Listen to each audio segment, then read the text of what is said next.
نور في الظلمات أنسي في خلواتي يا سعدي وهنائي القرآن حياتي.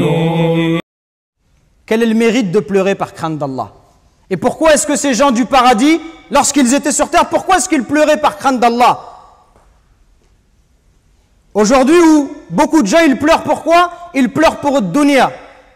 Des gens, ils pleurent parce qu'ils gagnent les élections, ou parce qu'ils les perdent, ou parce que son équipe de foot favorite a été éliminée, ou alors parce que son pays est qualifié en Coupe du Monde. Ou pire que cela encore, quand il y a l'hymne national, avant un match de football, et tu le vois, il est debout, et il est concentré, il a les larmes aux yeux, et il te dit, j'ai des frissons. Aujourd'hui, on a des frissons pour ce genre de choses. Illa man rahimallah. On a des frissons quand on voit le drapeau de son pays, quand on les voit jouer en Coupe du Monde, quand on entend l'hymne national, on tremble. Et quand on entend la parole d'Allah Azza wa Jal, on ne tremble pas, on n'a pas de frissons, on n'est pas touché, on n'est pas ému.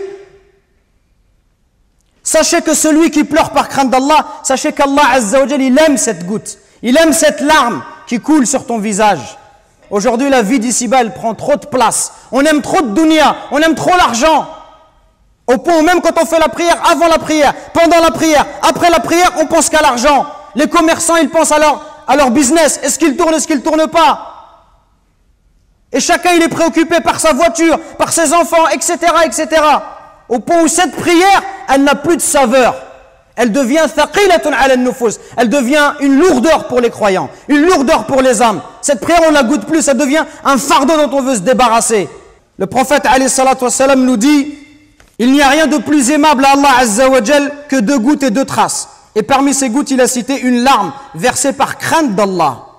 Pourquoi est-ce qu'on doit pleurer par crainte d'Allah? Premièrement, parce que Allah Azza wa Jal, il aime cette larme qui coule pour lui. Allah, il aime te voir pleurer pour lui. Même si tu as désobéi, si tu pleures, quand tu pleures, Allah Azza wa Jal, il va te pardonner. Allah, il va te faire miséricorde. Deuxièmement, sachez que celui qui pleure par crainte d'Allah, Allah il ne le fera pas rentrer en enfer. Le prophète alayhi salatu wassalam nous dit: n'entrera pas en enfer un homme qui a pleuré par crainte d'Allah. Troisièmement, sachez que le jour de la résurrection, ce jour terrible, où tout le monde sera nu, incirconcis, exposé à la chaleur du soleil, ce jour-là, 7 catégories de personnes seront protégées sous l'ombre d'Allah. Le jour où il n'y aura pas d'autre ombre que la sienne. Et parmi ces catégories, le hadith du prophète alayhi salam nous dit: un homme qui pensa à Dieu loin de tous les regards, qui prouve sa sincérité. Il est tout seul et il pense à la création d'Allah. Il voit la grandeur des cieux, de la terre, la grandeur des montagnes. Il voit la perfection de la création d'Allah Azza wa Jal. Il pense à tout ça. Il pense à sa vie misérable. Il pense à sa faiblesse. Il pense au fait que si Allah ne le guide pas, tout seul, il ne peut pas trouver le droit chemin. Il a peur du châtiment de l'enfer. Il espère la récompense d'Allah. Il espère voir le prophète alayhi salatu wassalam au paradis. Il espère qu'Allah lui efface tous ses péchés. Il a peur d'être puni. Il a envie de voir Allah Azza wa Jal parce que c'est la plus belle récompense. Celui-là qui est tout seul, par sincérité envers Allah, et il se met à pleurer, Allah Azza wa Jal, il a pris l'engagement de le protéger. Donc ne soyez pas désespérés, la porte du repentir, la porte de la miséricorde, elle est grande ouverte, mais prenons cette voie-là et détachons-nous de la vie d'ici-bas. Détachons-nous de la vie d'ici-bas, arrêtons systématiquement de parler de dunya et notamment de football, parce que beaucoup de jeunes, ils sont éprouvés par ça. Dès qu'ils sont à la mosquée, à l'extérieur, la seule discussion qu'ils ont, c'est le football et rien d'autre. Pas une seule fois tu les entends parler d'Allah, pas une seule fois tu les entends parler d'un verset coranique, pas une seule fois d'un hadith. Toujours et la même chose, le football, le football. C'est Shaitan qui nous a dressé ce filet, comme un pêcheur qui jette son filet à la mer. Shaitan, par ses loisirs, ses divertissements qui sont extrêmement nombreux dans la société de consommation dans laquelle nous vivons, il cherche à dissiper et à éloigner le serviteur d'Allah Azza wa Jal. Et il le préoccupe. Certains par le football, d'autres par la musique, d'autres par autre chose. Au point où le serviteur, il n'a dans son cœur que l'amour de ces choses-là. Et il verra que le Coran, il n'a pas la place qu'il mériterait d'avoir dans son... Chers frères et sœurs, j'ai une question à vous poser. Serviteur d'Allah, une question à vous poser concernant une adoration qui a été oubliée. Cette adoration qui est le fait de pleurer par crainte d'Allah subhanahu wa ta'ala. As-tu déjà pleuré par crainte d'Allah? As-tu déjà fait couler des larmes en regrettant tes péchés? Et Allah subhanahu wa ta'ala sait combien nos péchés sont nombreux.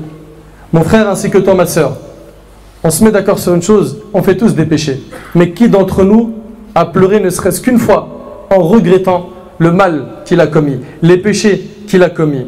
Serviteur d'Allah, Allah Azza wa Jal, en décrivant les croyants, lorsqu'ils écoutent ces versets, a dit: quand les versets du tout miséricordieux leur étaient récités, ils tombaient prosternés en pleurant. Ils tombaient prosternés en pleurant.